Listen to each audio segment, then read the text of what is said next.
The rain pattered against my windshield like tiny fingertips, desperate to be let in. I squinted through the blur, searching for the right address among the towering apartment buildings that stretched toward the charcoal sky. My phone's GPS kept recalculating, as lost as I was in this wealthy part of town where I rarely ventured. Damn it, I muttered, wiping condensation from the inside of my car window. This delivery was already 20 minutes late, and my rating couldn't take another hit. 3 stars last week, and Dine Dash would cut me loose, leaving rent unpaid again. I pulled up to the gleaming high-rise, its glass and steel facade reflecting the storm clouds. Sunset Towers. This was it. The doorman raised an eyebrow at my beaten Honda, but buzzed me in when I flashed the delivery bag. Suite 1701, I said, trying to sound like I belonged. He looked me up and down. My rain-soaked hoodie, faded jeans with a small tear at the knee, hair escaping from what had once been a neat ponytail. Penthouse level requires a security code or resident approval. My heart sank. The customer didn't provide a code. Can you call up? Name on the order? I checked my phone. Williams. He picked up his desk phone, spoke briefly, then nodded. Take the private elevator at the end of the hall. They're expecting you. The elevator was like nothing I'd seen before. Burnished brass fixtures, mirrors on all sides reflecting my disheveled appearance in infinite regression. I tried to fix my hair, but gave up. The wealthy customer would have to deal with a slightly damp delivery girl. They'd forget me the moment I handed over their gourmet pasta. The elevator opened directly into a foyer larger than my entire apartment. Marble floors gleamed under crystal chandeliers, and floor-to-ceiling windows displayed a panoramic view of the city below, lights twinkling through the rain like fallen stars. Hello? I called out, my voice echoing. Dine Dash delivery. No answer. I took a few tentative steps forward, my wet sneakers squeaking against the polished floor. The apartment seemed empty, cavernous, like a museum after hours. Hello? Your food is here. I held up the insulated bag as if speaking to ghosts. A door clicked somewhere to my right. I turned toward the sound, expecting a harried business person, impatient for their dinner. Instead, I froze. The man who emerged was not what I expected. Tall, powerfully built, with broad shoulders accentuated by an impeccably tailored charcoal suit that probably cost more than my annual income.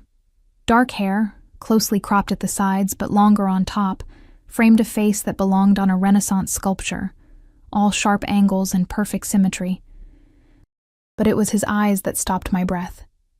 Dark as midnight, observant, missing nothing. He wasn't alone.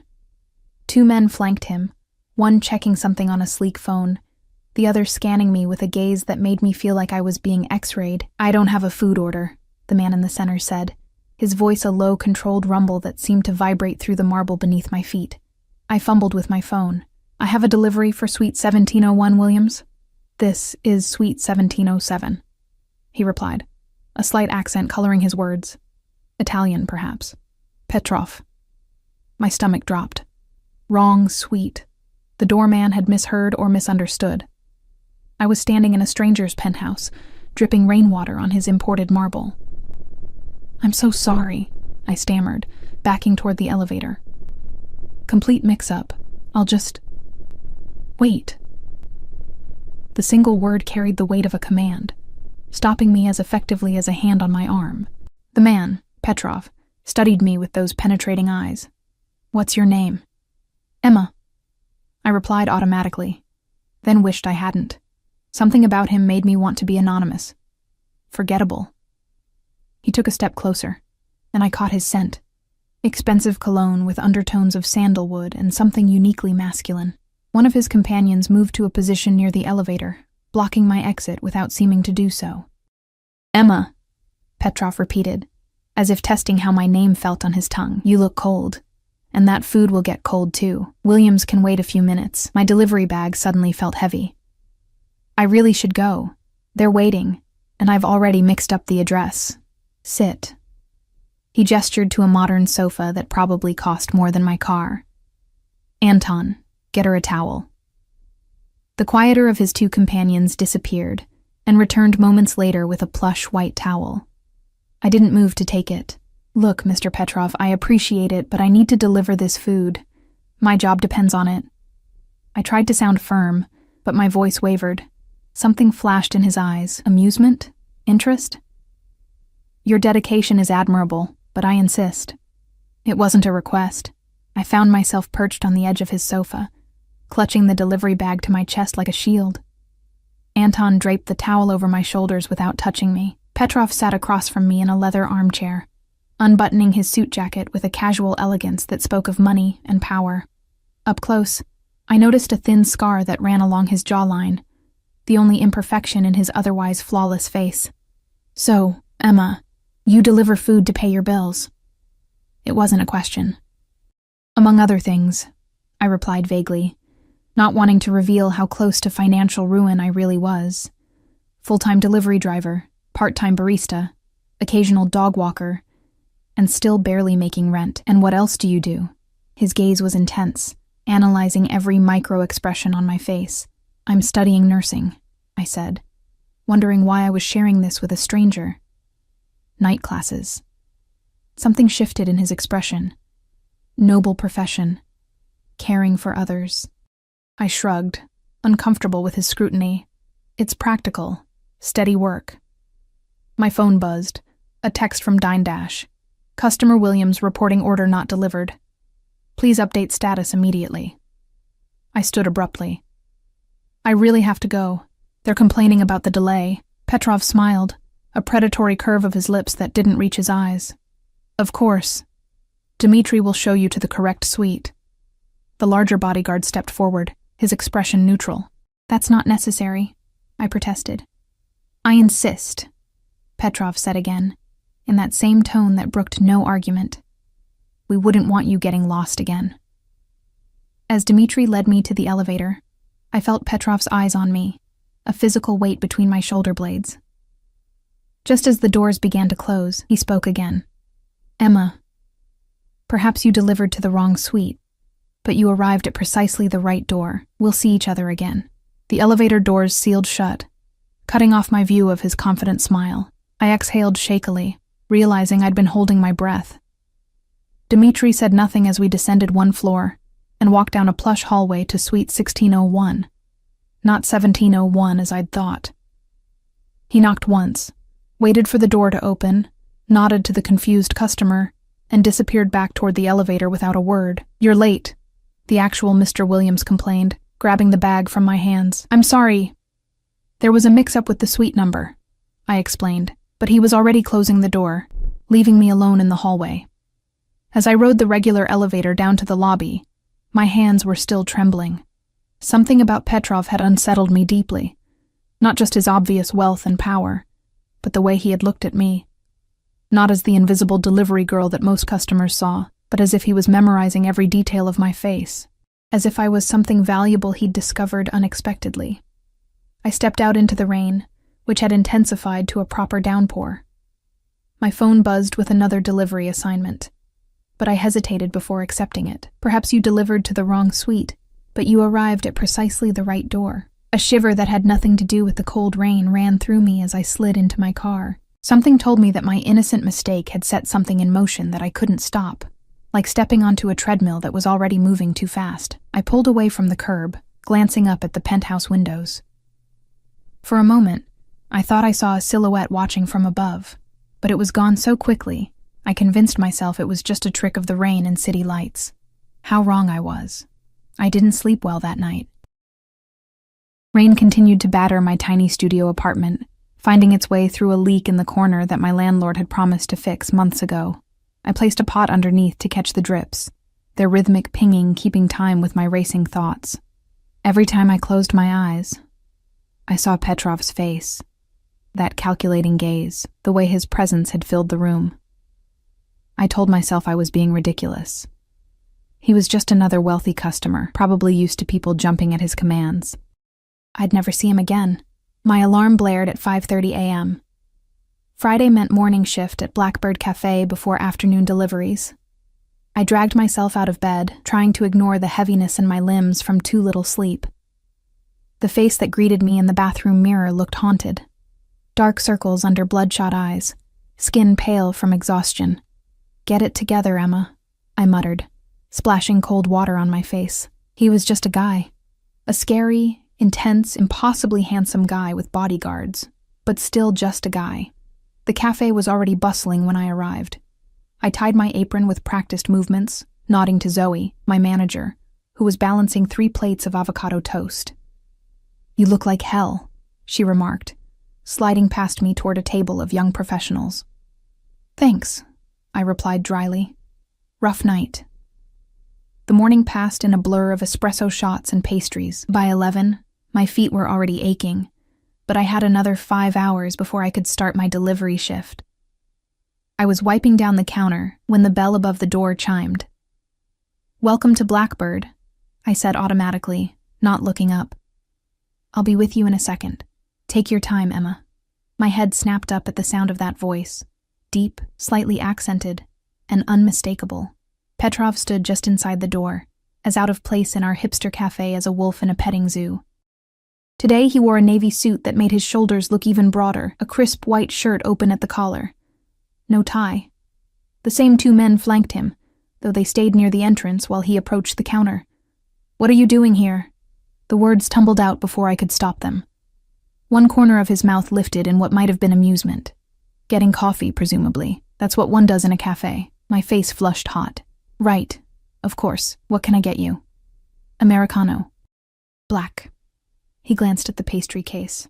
"And whatever you recommend." My hands trembled slightly as I prepared his coffee. "The almond croissants are good," I offered, trying to sound normal. "Made fresh this morning. Then I'll have one."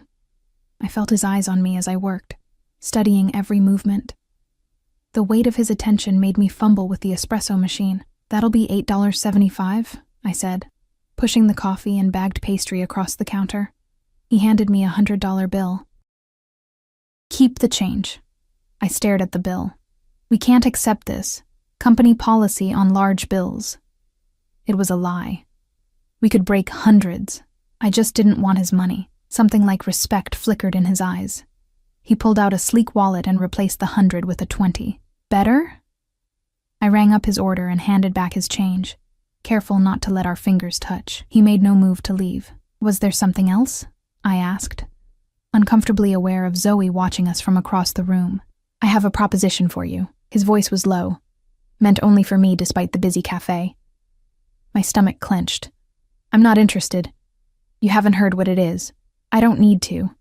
I busied myself wiping down the already clean counter. "I'm not available for propositions." He laughed then, a rich sound that drew several pairs of eyes our way. "I'm not propositioning you, Emma, at least not in the way you're thinking." Heat crawled up my neck. "Then what do you want?" "I'm hosting a dinner tonight. My chef has fallen ill. I need someone to serve the meal and clean up afterward. The pay is $2,000 for 5 hours of work." I froze. $2,000 for serving dinner? "It's an important dinner. The guests are particular." He took a sip of his coffee. "You impressed me yesterday. You're clearly hardworking, responsible, and discreet, I hope." The sum was staggering, more than I made in 2 weeks of combined jobs. It would cover my rent and put a dent in my tuition payment.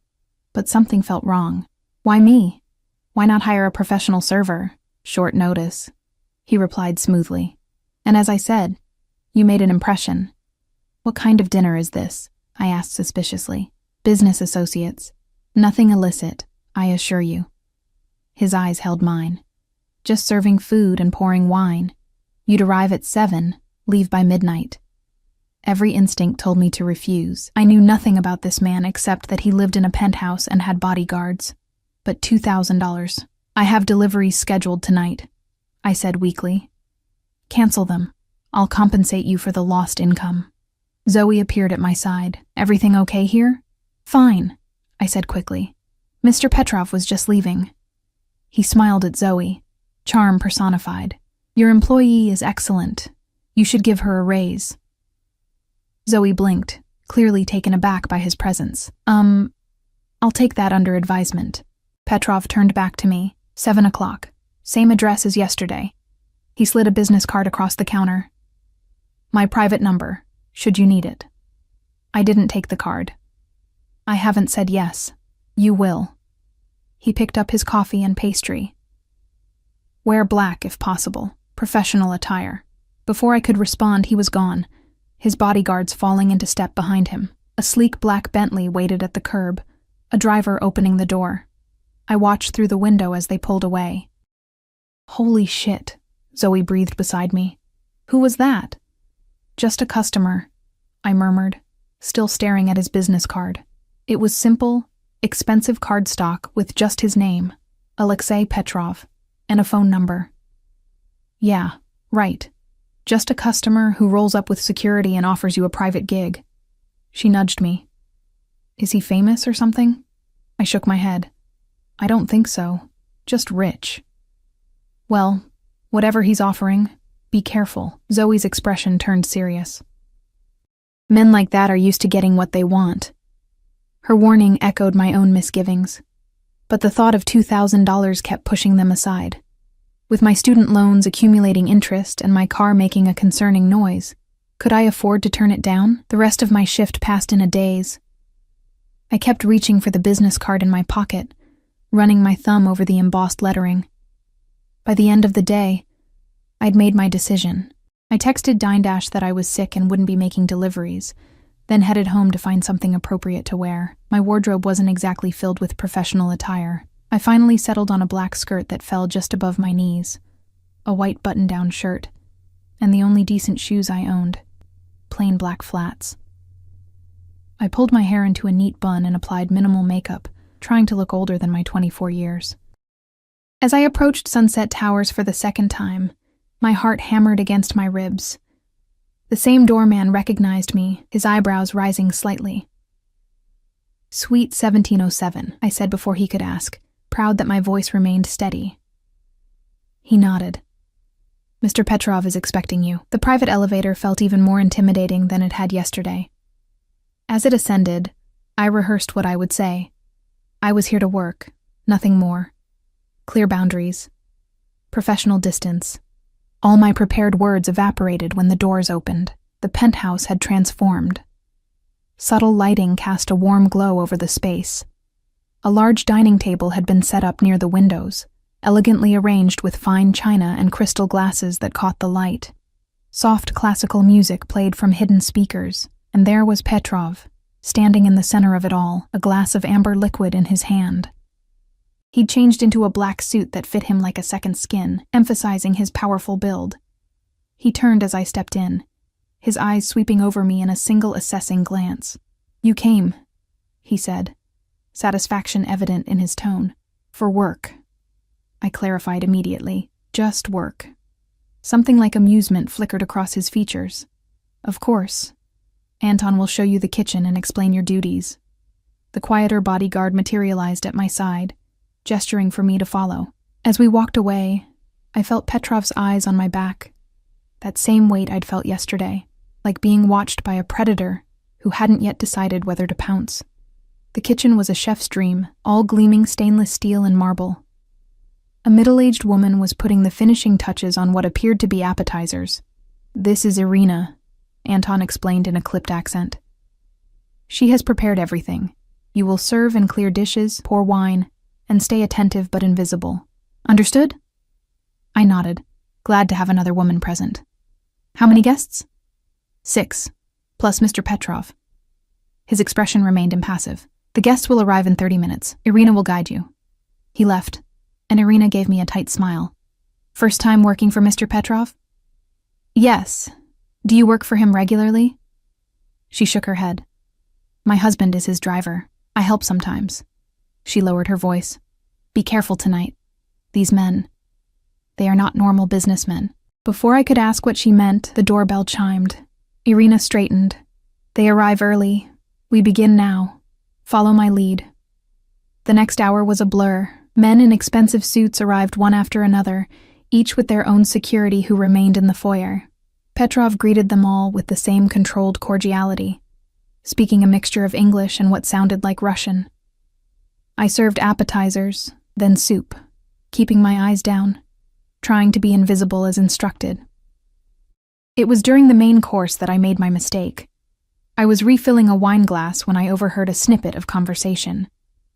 The shipment from Belarus was intercepted, one man said quietly. Someone talked. Find out who, Petrov replied, his voice suddenly hard as steel. Make an example. The man nodded, then noticed me standing there. He fell silent, his eyes narrowing. I moved away quickly, but the damage was done. I'd heard something I shouldn't have. In the kitchen, I leaned against the counter, heart racing. What kind of business were they discussing? What example were they planning to make? You look pale, Irina observed, preparing dessert plates. I'm fine, I lied. Just tired. When I returned to the dining room with dessert, Petrov's eyes found me immediately. I could feel his attention throughout the rest of the meal, though he never addressed me directly. As the guests departed around 11, I began clearing dishes, eager to finish and leave. The atmosphere had grown oppressive, charged with something I couldn't name, but that made my skin prickle with awareness. I was stacking plates in the kitchen when I sensed a presence behind me. I turned to find Petrov standing in the doorway watching me. You overheard something earlier, he said. Not a question. I swallowed hard. I didn't hear anything important. Don't lie to me, Emma. He stepped closer. It doesn't suit you. I'm almost finished here, I said, changing the subject. I'll be out of your way soon. Did I say I wanted you gone? The question hung in the air between us, loaded with implication. He moved closer still, until I could smell his cologne and the faint scent of whiskey on his breath. The dinner went well, he continued when I didn't respond. You did your job admirably, thank you. I tried to step around him. If you'll excuse me, his hand shot out, fingers wrapping around my wrist, not painfully but with enough pressure to stop me in my tracks. His touch sent an electric current up my arm. What I said yesterday was true, he murmured. You delivered to the wrong suite, but you arrived at exactly the right door. His eyes held mine, dark and intent. For one breathless moment, I thought he might pull me closer. Instead, he released me and stepped back. Finish up here. Dmitri will drive you home. That's not necessary, I said quickly. I have my car. It's not a request. His tone left no room for argument. It's late. The city isn't safe. With that, he turned and left the kitchen. I exhaled shakily, realizing I'd been holding my breath. What had just happened? What was this power he seemed to have over me, rendering me speechless with just a look? I finished cleaning as quickly as possible, wanting nothing more than to escape the penthouse and its enigmatic owner. As promised, Dmitri was waiting for me when I finished, car keys in hand. Ready? He asked, his first word to me all night. I nodded, following him to the elevator. As the doors closed, I caught a final glimpse of Petrov standing in his living room, glass in hand, watching me leave with those impenetrable dark eyes. I'd survived the evening, earned my money, and would never have to see Alexei Petrov again. If only fate were that kind. The envelope Dmitri handed me before I exited his car contained exactly $2,000 in crisp $100 bills. I'd never held so much cash at once. It felt illicit somehow, even though I'd earned it legitimately. At least that's what I told myself, as I hid it in my apartment, tucking it beneath the loose floorboard under my bed where I kept my emergency fund. Sleep eluded me again that night. Petrov's words echoed in my mind. Make an example. What had he meant? What kind of business was he really in? My phone pinged with a text message at 3 a.m. Unknown number. You left something behind. My heart skipped. I hadn't left anything at Petrov's penthouse. I was certain of it. Another message followed. Your professionalism impressed my guests. There will be another dinner next Friday. Same terms. Alexei Petrov. It had to be. He'd somehow obtained my number, which shouldn't have surprised me, yet sent a chill down my spine. I didn't respond, placing my phone face down on the nightstand. But the promise of another $2,000 lingered in my thoughts. With that kind of money coming in regularly, I could cut back on delivery hours, focus more on my studies, maybe even start saving for a better apartment. Dawn found me still awake, staring at the ceiling. I had morning classes, then an afternoon shift at the cafe. I needed to function. Professor Martinez's lecture on pharmacology might as well have been in a foreign language. I struggled to focus, my notes a jumbled mess of half-finished sentences. Afterward, Lisa, my study partner, cornered me in the hallway. "What's going on with you?" she demanded, her nurse-in-training instincts already diagnosing my condition. "You look like you haven't slept in days." I shrugged. "Just working a lot. You know how it is." "You're working too much. It's going to affect your grades." She peered at me more closely. "Are you in some kind of trouble? You know you can talk to me, right?" "I'm fine," I insisted, forcing a smile. "Just tired." The truth was too complicated to explain. How could I tell her about Petrov, about the strange pull he exerted over me, simultaneously attracting and terrifying me? The cafe was mercifully quiet that afternoon. I moved through my tasks automatically, making lattes and serving pastries while my mind wandered elsewhere. It wasn't until Zoe snapped her fingers in front of my face that I realized she'd been trying to get my attention. "Earth to Emma. There's someone here for you." I turned toward the counter and froze. Not Petrov this time, but Dmitri, his imposing bodyguard, standing out in our little cafe like a sequoia in a flower garden. "Miss Emma," he said with a slight nod, "Mr. Petrov requests your presence." Zoe raised an eyebrow at me, silently asking if I needed help. I shook my head slightly. "I'm working," I told Dmitri. "My shift doesn't end for 3 hours. Mr. Petrov has spoken with your manager. You are excused for the remainder of the day." I glanced at Zoe, who looked as confused as I felt. "He called the owner directly," she confirmed. "Paid for your entire shift plus extra." "What the hell is going on, Emma?" "Nothing," I said quickly. "Just a private client." Dmitri waited impassively while I untied my apron and grabbed my bag from the back room. Zoe followed me. "This is getting weird," she whispered. "Are you sure you're okay? Do you need me to call someone?" "It's fine," I assured her, though my churning stomach suggested otherwise. "Just a job opportunity. I'll tell you about it later." Outside, the same black Bentley waited at the curb.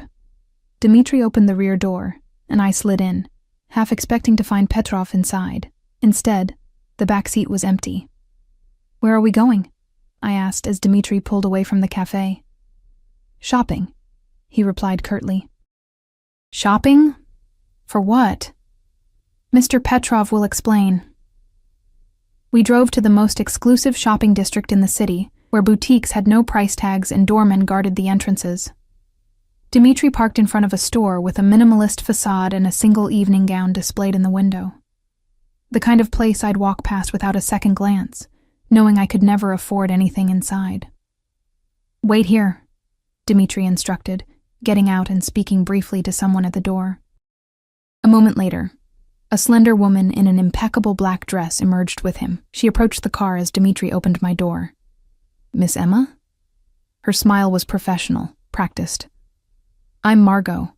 Mr. Petrov has arranged a private consultation for you. Please come inside." I stepped out, feeling woefully underdressed in my jeans and cafe polo shirt. "There's been a misunderstanding. I'm not here to shop." Mr. Petrov was very clear about his requirements. Margot gestured toward the boutique. "We've closed the store for your appointment." Closed the entire store? Just for me? The extravagance was staggering. I glanced at Dmitri, who stood impassively by the car. "What exactly am I shopping for? An evening gown, accessories, and appropriate undergarments," Margot replied smoothly. "For an event this evening." "This evening?" My voice rose in pitch. "I don't remember agreeing to anything tonight." "Mr. Petrov said you would say that." A hint of amusement colored her tone. "He also said to remind you that it would be worth your while." Inside, the boutique was a temple of luxury, plush seating, champagne and crystal flutes, and clothing that looked like it belonged in a museum rather than on a human body. Margot led me to a private dressing room larger than my bathroom. "Mr. Petrov provided your measurements and some guidelines on style and color," she said, selecting several gowns from a rack. "He prefers darker shades, burgundy, navy, emerald. Nothing too revealing, but nothing that hides your figure either." My head spun. "He gave you my measurements? How would he even know my measurements?" Margot smiled enigmatically. "Mr. Petrov is very observant." The thought of Petrov studying my body closely enough to estimate my size sent heat rushing to my face. It was invasive, presumptuous. And yet, a small part of me was flattered by his attention. I tried on gowns worth more than my car, each one more beautiful than the last. Margot insisted I try them all, even when I found one I liked. A deep burgundy silk that draped elegantly across my body, making me look taller, more sophisticated. "This one," I said finally, turning in front of the three-way mirror. The woman reflected there hardly looked like me. She was elegant, mysterious, almost regal. "Excellent choice," Margot approved. "Now for shoes, jewelry, and underpinnings." 2 hours later, I was transformed. The burgundy gown hugged my curves before flowing to the floor in a subtle train. My hair had been styled by the boutique's personal stylist into soft waves that framed my face. Delicate gold jewelry adorned my neck and ears, and makeup enhanced my features, while still looking natural. Even my nails had been professionally manicured. "Mr. Petrov will be pleased," Margot said, surveying her handiwork. "I still don't know where I'm going or what I'm doing," I protested as she ushered me toward the exit. "The opera," Dmitri answered, appearing at my side. "Mr. Petrov is waiting." The opera. Me. In a gown that probably cost thousands, heading to meet a man who made my heart race with a mixture of fear and something else I didn't want to name. The Bentley whispered through evening traffic toward the Grand Opera House, its illuminated facade glowing against the darkening sky. A line of well-dressed patrons waited to enter, but Dmitri drove past the main entrance to a private side door. A red carpet stretched from the curb. "Ready?" Dmitri asked, opening my door. No, I wasn't ready. Nothing in my life had prepared me for this moment. But I stepped out anyway, gathering the skirt of my gown with trembling fingers. And there was Petrov, waiting at the entrance.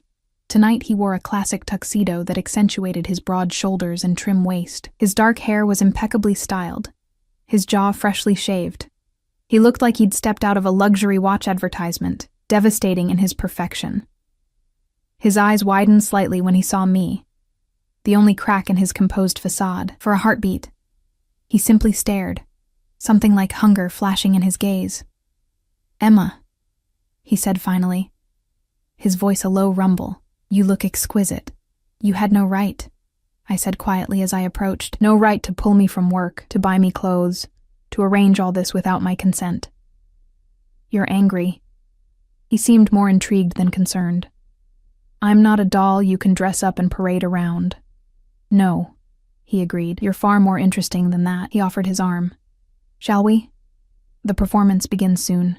I should have turned around, gotten into a taxi, and gone home. Instead, I placed my hand on his arm, feeling solid muscle beneath the fine fabric of his sleeve. "Why am I here, Mr. Petrov?" I asked as he led me inside. "Alexei," he corrected. "And you're here because I want you to be." We entered a private box overlooking the stage. Champagne waited on ice, along with delicate canapes. It was like stepping into a different world, one of privilege and beauty so far removed from my daily existence that it felt unreal. "You haven't answered my question," I persisted as he poured champagne into crystal flutes. "Why me? You could have anyone." He handed me a glass, his fingers brushing mine deliberately. "Perhaps that's precisely why. I can have anyone, as you say. But you..." His eyes traveled over my face, lingering on my lips. "You don't want anything from me. I took your money," I reminded him. "For honest work. Not because you wanted access to my world or my connections." He sipped his champagne. "Do you know how rare that is in my life, Emma?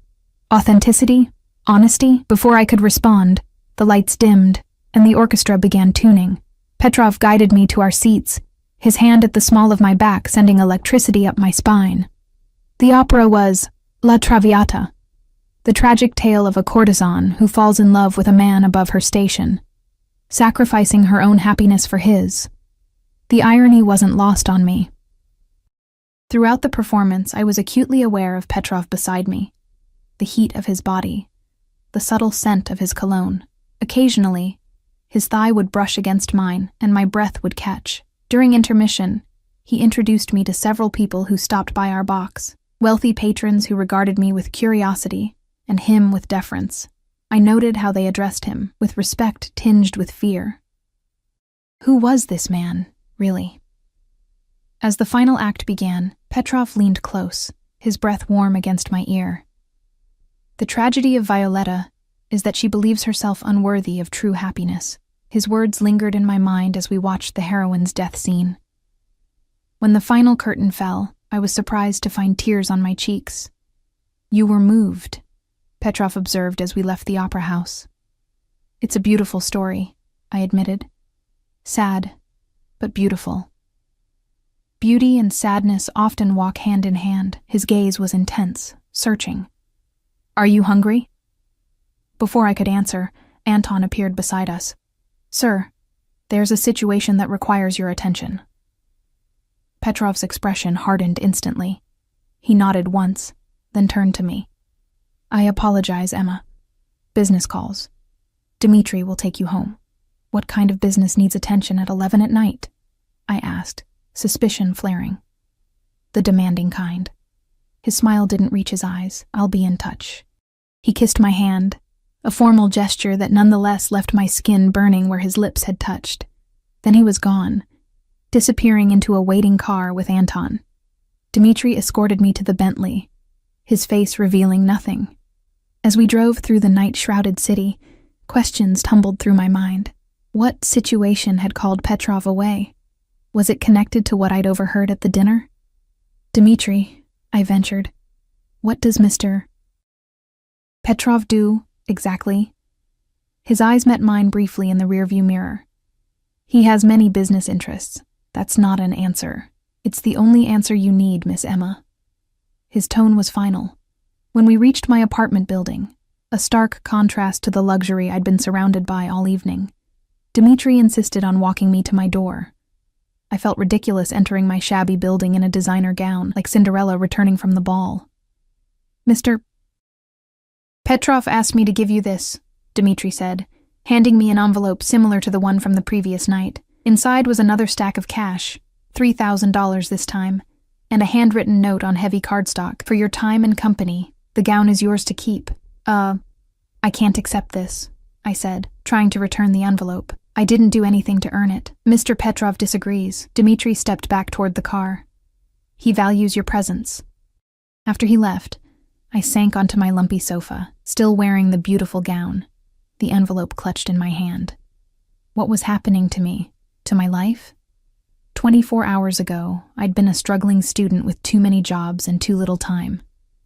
Now I was sitting in a designer dress, holding enough cash to pay next semester's tuition, all because a dangerous, enigmatic man had taken an interest in me.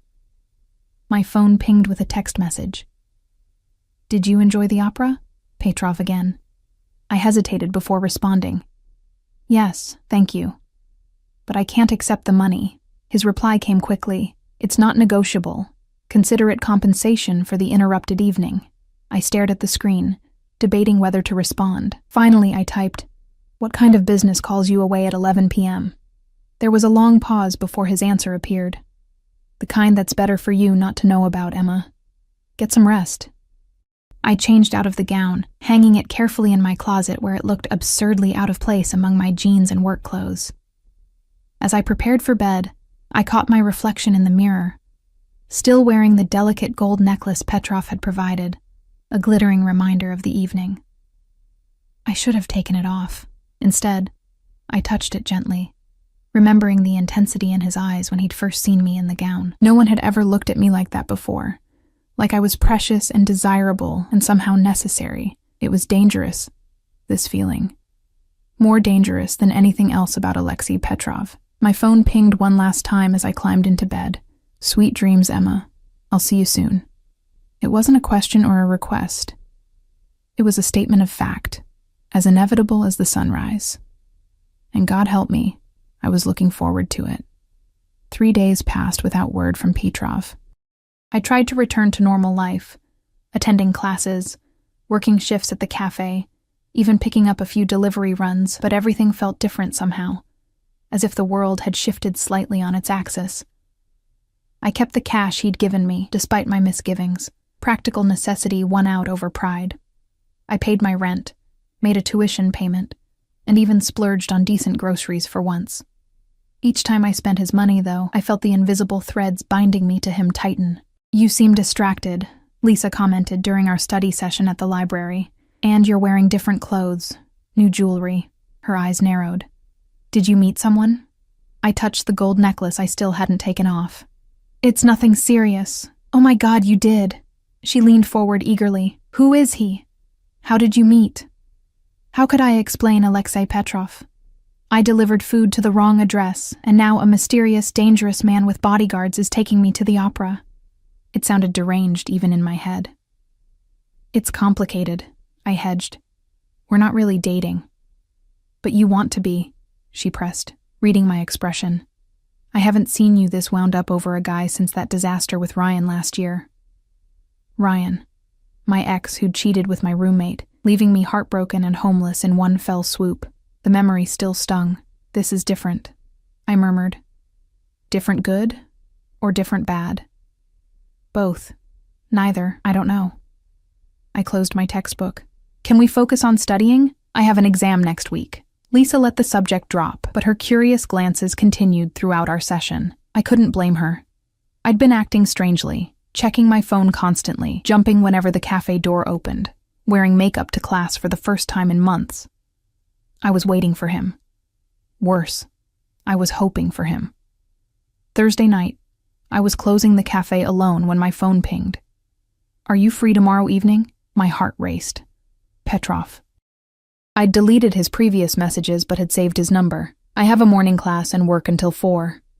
His response came immediately. "Perfect. Dmitri will collect you at 7. Pack an overnight bag." I nearly dropped my phone. "Overnight bag? We're going to my lake house for the weekend. You'll be back for your Monday classes." The presumption took my breath away. I never agreed to a weekend trip. "You haven't said no either." I stood in the darkened cafe, staring at my phone screen. This was crossing a line. Spending an evening with him was one thing. A weekend was entirely different. I can't just disappear for 3 days. People will worry. "Tell them you're studying with friends. I need you, Emma." Those 3 words, "I need you," sent a shockwave through me. I shouldn't have been affected. It was manipulation, pure and simple. Yet my fingers typed a response before my better judgment could intervene. "Just for the weekend. I'll be ready at 7. What was I doing? This man was dangerous. Everything about him screamed warning. Yet I was packing an overnight bag the next day, selecting clothes with more care than the situation warranted, butterflies dancing in my stomach at the thought of seeing him again. Dmitri arrived precisely at 7, as promised. I'd left a message for Lisa claiming I was spending the weekend with a study group at a lakeside cabin. Not entirely a lie, just a significant omission of who else would be there. The drive took nearly 2 hours, winding through increasingly rural landscapes until we turned onto a private road that snaked through dense forest. Security gates opened automatically as we approached, and soon a sprawling modern structure came into view, nestled on the shores of a pristine lake, its glass walls reflecting the water and surrounding pines. This wasn't a lake house. It was a lake mansion, minimalist architecture blending seamlessly with the natural setting, every element screaming wealth and exclusivity.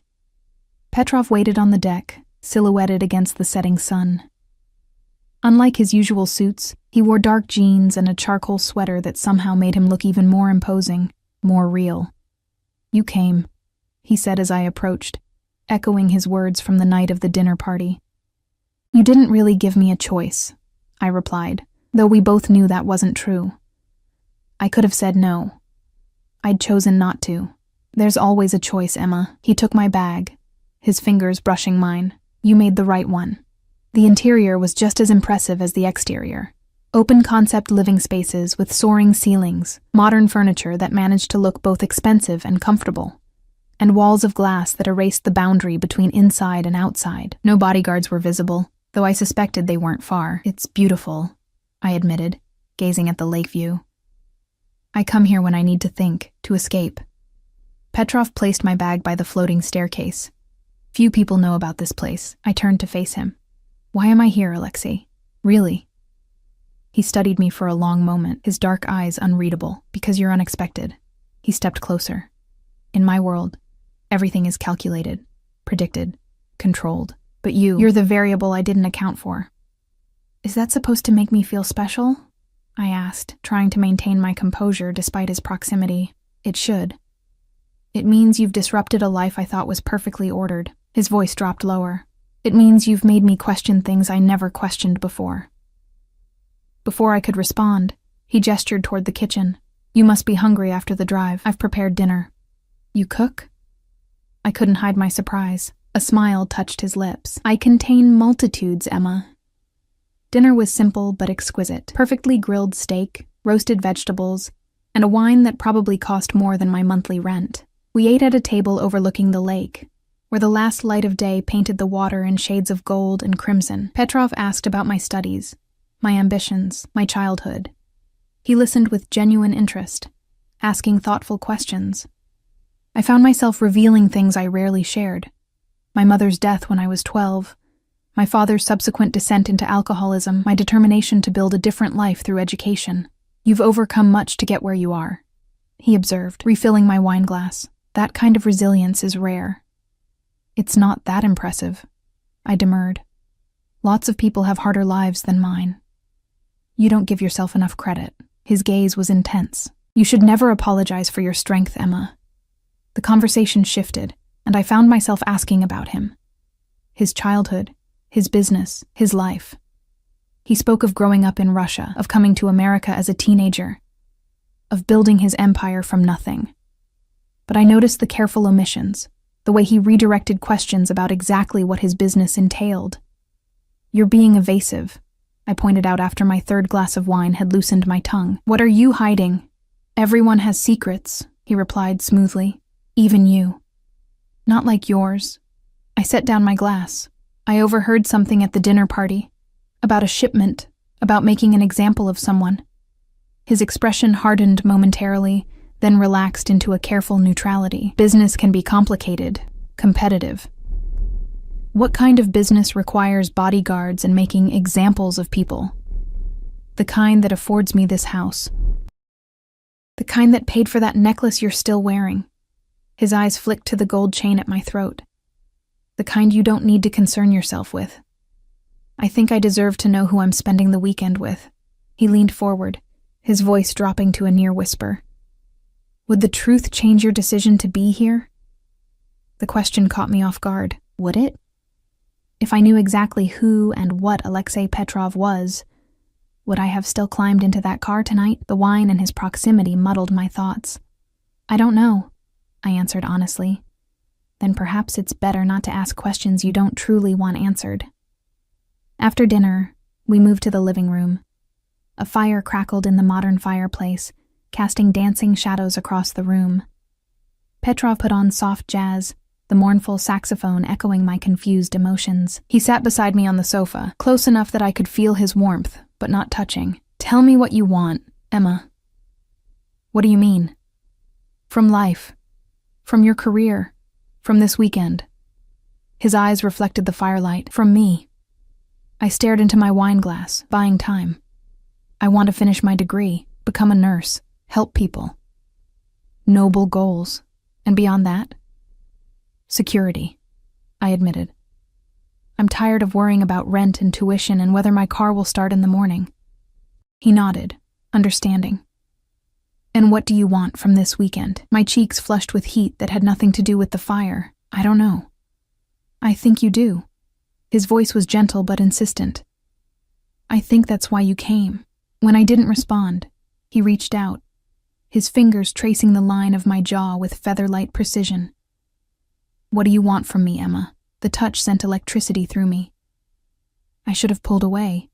Instead, I leaned into his hand, my eyes closing briefly. I want to understand you, I whispered. I want to know why I can't stop thinking about you, even though everything about you terrifies me. I don't want to terrify you, he murmured, his thumb brushing my lower lip. But you do. You have power over people, over me. I opened my eyes to meet his gaze. And I don't know why I'm drawn to that when I should be running from it. In one fluid motion, he moved closer, his hand sliding to the nape of my neck. Sometimes we're drawn to what challenges us, what forces us to confront parts of ourselves we keep hidden. His face was inches from mine, his eyes dark with desire. I could feel his breath, smell the wine on his lips. Everything in me screamed both warning and invitation. "I won't pressure you," he said softly. "I've wanted you since the moment you stepped into my apartment with that delivery bag. But I can wait." "For what?" "For you to decide that you want me too, completely, without reservation." The honesty of his statement shocked me. I'd expected seduction, perhaps even manipulation, not this raw admission of desire coupled with patience. "Why me?" I asked, the question that had plagued me since our first meeting. "You could have anyone. Because you look at me and see me, not what I can give you." His fingers traced patterns on my skin. "Because you challenge me. Because you're unimpressed by my wealth and unintimidated by my position." "That's not true," I argued. "You intimidate me constantly." A smile touched his lips. "Yet here you are, telling me to my face that I terrify you. Most people wouldn't dare." Before I could respond, his phone buzzed. He glanced at it, his expression darkening instantly. "I need to take this," he said, standing abruptly. "Make yourself comfortable. I won't be long."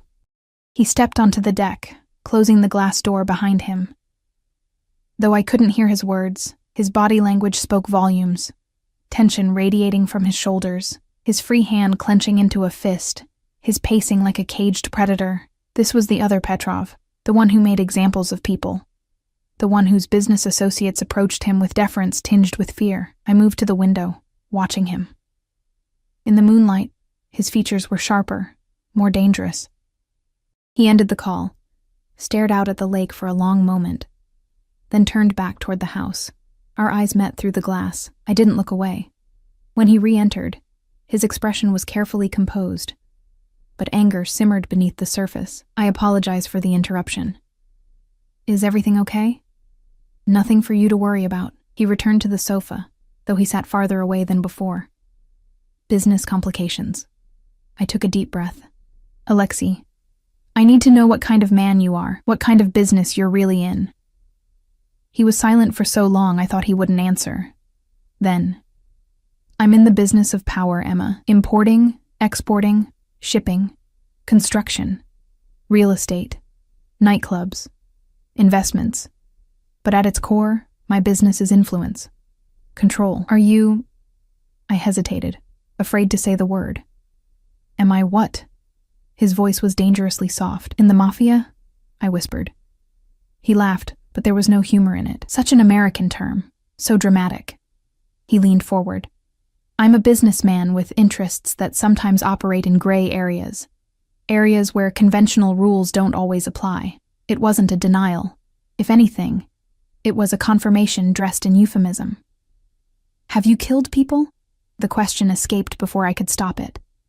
His expression grew serious. "Would the answer change how you feel when I touch you? When I look at you?" "It should," I said, my voice trembling slightly. "But it wouldn't," he countered. "That's what frightens you most, isn't it? Not who I am, but who you are for wanting me despite it." The truth of his words struck me like a physical blow. He'd seen through me completely, identified the core of my conflict. I was attracted to him not in spite of his dangerous aura, but partially because of it. He moved closer again, his hand coming to rest on mine. "I would never harm you, Emma, never. But you harm others, only those who deserve it." His fingers entwined with mine. "Only those who break faith with me. And if I break faith with you," I challenged, though my racing heart belied my brave words. Something flashed in his eyes, not anger, but hurt. "You misunderstand me. What I want from you can't be taken, only given freely." "And what is that exactly?" "You," he said simply. "Your trust, your honesty, eventually your heart." The intensity of his gaze pinned me in place. In that moment, I recognized the true danger Alexei Petrov posed, not the physical threat of a powerful man with dangerous connections, but the emotional threat of someone who could see through my carefully constructed walls to the vulnerable woman beneath. "I should go to bed," I said, suddenly needing distance. "It's been a long day," he nodded, releasing my hand. "Of course. I've prepared the guest room for you. Upstairs, First door on the right. As I stood, he caught my wrist gently. Emma. I looked down at him, at this beautiful, dangerous man who had disrupted my carefully ordered life. Whatever you decide, he said quietly, know that my interest in you is genuine. Not a game. Not a passing fancy. I nodded, unable to form words around the emotion tightening my throat. In the guest room, I sat on the edge of the king-size bed, running my fingers over the luxurious bedding. The windows offered the same stunning view of the lake, now silver-black under the moon. I changed into the silk pajamas I'd packed, brushed my teeth in the ensuite bathroom with its rainfall shower and heated floors, and tried to process everything that had happened. Alexei Petrov was essentially admitting to being a criminal, a powerful one, possibly dangerous, and yet here I was, in his lake house, undeniably attracted to him, considering crossing a line I'd never be able to uncross. I slipped between the cool sheets, expecting sleep to elude me. Instead, exhaustion claimed me almost immediately, dragging me into dreams filled with dark eyes and gentle hands with hidden strength. I woke to sunlight streaming through the windows and the scent of coffee. For a moment, I was disoriented, the luxurious surroundings unfamiliar. Then memory flooded back, the lake house, Petrov, our conversation by the fire. After dressing in jeans and a light sweater, I found him on the deck, 2 coffee mugs on the table beside him. He wore running clothes and had a thin sheen of sweat on his brow. "Good morning," he greeted me, his eyes warming at the sight of me. "Did you sleep well?" "Better than I expected," I admitted, accepting the coffee he offered. "You've been running?" 5 miles every morning, regardless of where I am. He gestured to the chair beside him. "It clears the mind." I sat, sipping the perfectly prepared coffee. "About last night. You have questions, concerns." He nodded. "It's natural." "I don't know if I can do this," I said honestly. "Be involved with someone like you." "Someone like me," he repeated, his voice neutral. "You mean someone in my position, someone who operates in gray areas, who makes examples of people, who might be dangerous." He considered this, his gaze on the lake. "I won't pretend to be something I'm not, Emma. My world has different rules than yours, but within it, I have a code. Principles I don't break." "What principles?" "Loyalty above all, protection of family and those under my care, keeping my word, never harming the innocent." He turned to face me. "If you decide to be with me, you would fall under my protection. Nothing and no one would ever harm you." "That sounds more like possession than a relationship." A smile touched his lips. "Perhaps there's less difference than you think." The possessiveness in his tone should have repelled me.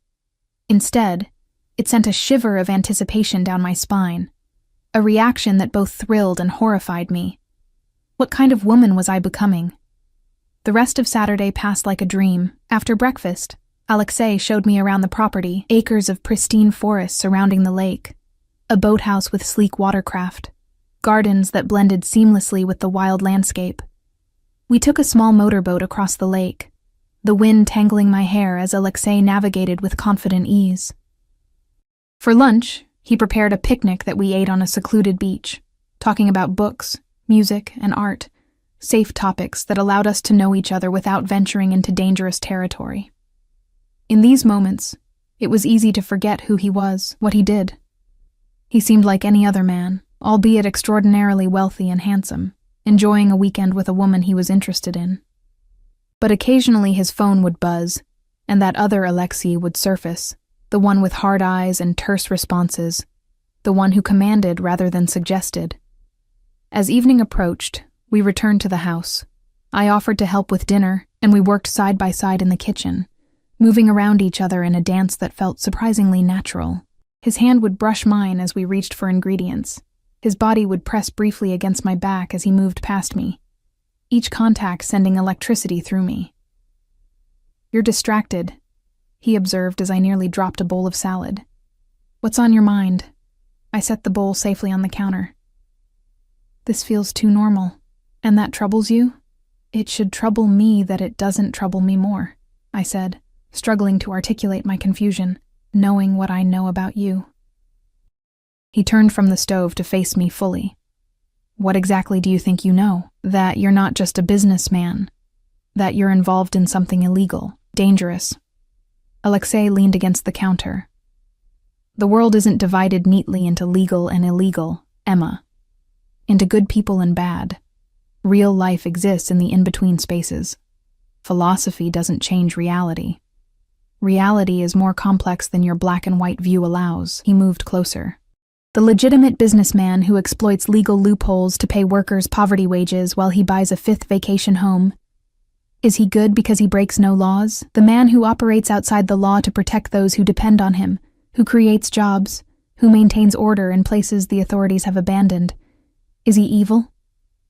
It's not that simple. No, he agreed, it's not. Nothing important ever is. We ate dinner on the deck, watching the sun set behind the mountains. Alexei opened another bottle of wine, and our conversation flowed more easily with each glass. I found myself laughing at his dry humor, relaxing in his presence despite everything my rational mind was screaming. After dinner, he built a fire in the outdoor fire pit. We sat side by side on a plush outdoor sofa, the flames casting dancing shadows across his features, making him look both more dangerous and more vulnerable. Tell me something true, I said, emboldened by wine and the intimacy of the moment. Something you've never told anyone else. He was quiet for so long I thought he wouldn't answer. Then, staring into the fire, I'm lonely, Emma. I have people around me constantly, employees, associates, sycophants seeking favor. But true connection, understanding, those have always eluded me. The admission caught me off guard with its raw honesty. Is that why I'm here? Because you're lonely? You're here because when you look at me, I feel seen for the first time in years. He turned to face me, firelight reflecting in his dark eyes. Not as Alexei Petrov, the man people fear and respect, but just as a man, with all the flaws and desires that entails. I couldn't look away from his gaze, couldn't break the connection that seemed to tether us together across the small space between us. Your turn, he said softly. Tell me something true. I took a deep breath. I'm scared of how much I want you. It goes against everything I thought I knew about myself, about what I wanted in life. You represent everything I should run from. Yet here I am, running toward you instead. His hand found mine in the darkness, fingers intertwining. We're more alike than you realize, both caught between worlds, both fighting against our natures. What is my nature, according to you? I asked, my voice barely audible above the crackling fire. To be extraordinary, to refuse the ordinary path laid out for you, to crave intensity rather than comfort. As he spoke, he moved closer, until I could feel his breath on my skin. Tell me to stop, Emma, and I will. Tell me you don't want this, want me. And I'll never touch you again. But I couldn't form the words, couldn't deny the truth he saw so clearly. Instead, I closed the remaining distance between us. Pressing my lips to his, the kiss began gently, almost tentatively, but quickly deepened into something hungry, desperate. His hands framed my face with surprising tenderness, even as his mouth claimed mine with unmistakable possession. I melted against him, all my doubts and fears momentarily silenced by the overwhelming reality of his touch. When we finally broke apart, both breathing hard, his eyes had darkened with desire. Be sure, Emma, he said, his voice rough. Be absolutely sure this is what you want, because once you're mine, I won't let you go easily. The possessiveness in his words should have frightened me. Instead, it ignited something primal within me. I'm sure, I whispered against his lips. He stood in one fluid motion, lifting me into his arms as if I weighed nothing. I wound my arms around his neck as he carried me into the house, up the stairs, to the master bedroom I hadn't yet seen. The room was masculine and elegant.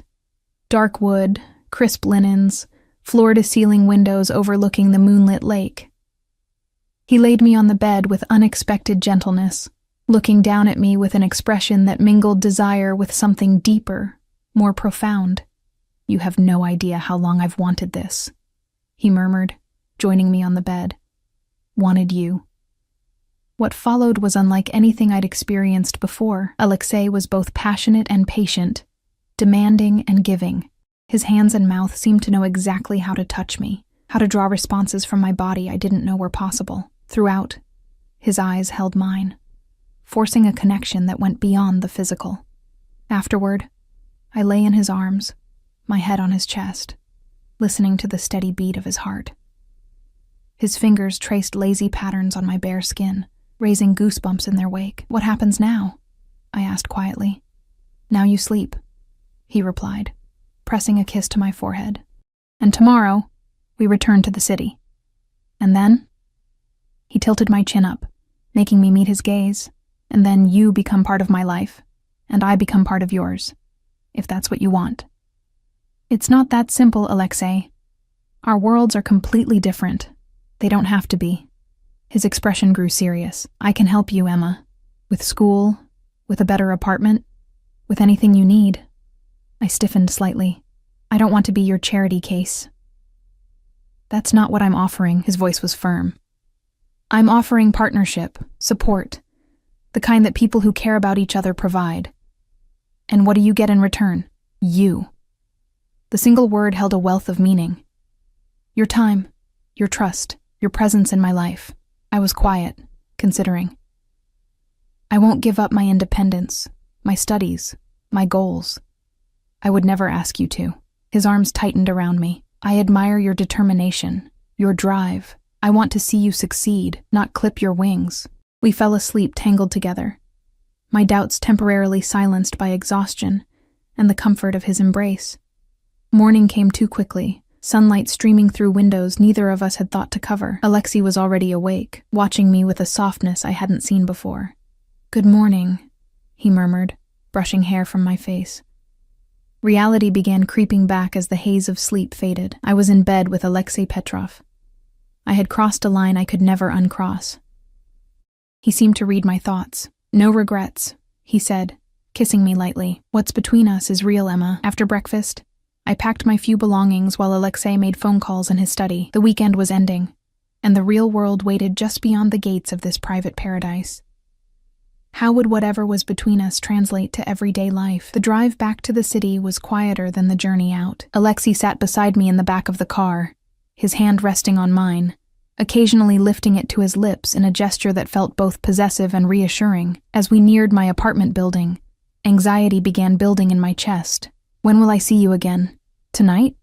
he replied without hesitation. "I have meetings until 7, but I'll come to you afterward." He squeezed my hand. "Unless you need time?" I should have said yes. Should have asked for space to process everything that had happened, everything I'd learned. Instead, "Tonight is fine." Dmitri pulled up to my building. Before I could exit the car, Alexei pulled me close for a kiss that left me breathless. "Until tonight," he murmured against my lips. I nodded, unable to form words around the emotion tightening my throat. As I climbed the stairs to my apartment, I felt like a different person than the one who had left 3 days ago. In many ways, I was. My apartment seemed smaller, shabbier, after the luxury of Alexei's lake house. I unpacked my bag, finding a small box I hadn't placed there. Inside was a delicate platinum bracelet studded with tiny diamonds, and a note in Alexei's bold handwriting, a reminder that what we shared was real. I slipped it on my wrist, the metal cool against my skin. For better or worse, my life had irrevocably changed. I had connected myself to a man who lived by different rules, who operated in shadows I could barely comprehend, a man who made me feel more alive than I ever had before. Later, as I prepared for his arrival, arranging my humble apartment as best I could, I caught sight of myself in the mirror. The woman who looked back at me was changed, still recognizably Emma, but with a new confidence in her posture, a new awareness in her eyes. Alexei had awakened something in me that had always been there, dormant beneath my careful, practical exterior. The buzzer sounded precisely at 7:30. I pressed the button to let him in, my heart racing with anticipation and a strange sense of homecoming. When I opened my door, he stood there with a single red rose, not an elaborate bouquet, but one perfect bloom. His eyes lit with genuine pleasure at the sight of me. "Emma," he said, my name on his lips sounding like both a greeting and a promise. I stepped aside to let him in, into my apartment, into my life, into my heart. Whatever dangers came with loving Alexei Petrov, I would face them. Whatever challenges lay ahead, we would meet them together. As he pulled me into his arms, I knew with absolute certainty that I had delivered to the wrong address, but arrived at exactly the right door.